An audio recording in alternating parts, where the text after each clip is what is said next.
तो आज हम बात कर रहे हैं किस्त नंबर 422 की। और बज़ाहिर तो ये कहानी एक नए बच्चे की आमद की है, एक ख़ानदान की खुशी की। जी, लेकिन इस खुशी की कई तहें हैं। बिल्कुल। जब हमने उसको गौर से देखा तो पता चला कि ये सिर्फ तैयारी नहीं है, ये माजी, हाल और मुस्तकबिल को जोड़ने की एक कोशिश है। आपने बिल्कुल सही नुक्ता उठाया है। मतलब ये किस्त ना एक साथ 3 सतहों पर चल रही है। अच्छा। पहली सतह तो यही है, एक नए बच्चे के लिए नाम और आप कह लें एक विरसा बनाने की कोशिश। ठीक है।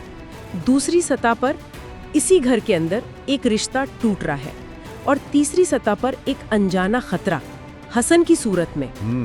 तो ये सब कुछ एक साथ हो रहा है जी। और इस सब की शुरुआत होती है एक बहुत ही बुनियादी चीज से, नाम से। बिल्कुल। और दिलान और बरान का फैसला तो बहुत अच्छा था कि नाम दोनों की मर्जी का होगा। हाँ, बहुत सीधा सा फैसला लगता है ना। लेकिन फिर इस डब्बे से हसन का नाम निकलता है। और वो जो एकदम खामोशी छा जाती है, वो खामोशी मतलब वो बहुत कुछ कह रही होती है। ये सिर्फ एक मजाक नहीं था। नहीं, बिल्कुल नहीं। ये एक तरह का इशारा है कि खानदान में कुछ ऐसा है जिस पर कोई बात नहीं करना चाहता। और फिर जसूर नाम का जिक्र आता है। हाँ, वो भी एक बड़ा दिलचस्प लम्हा है। दिलान को फौरन अपने स्कूल का वो लड़का याद आ जाता है जिसने उसके सर पर गेंद मारी थी।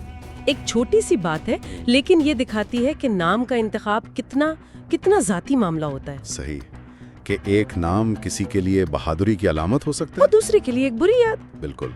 और शायद इसीलिए दिलान वो एक बहुत ही जबरदस्त आइडिया लेकर आती है कि बच्चे का कमरा सिर्फ सजाना नहीं है, नहीं, बल्कि उसके लिए एक विरासत तैयार करना है।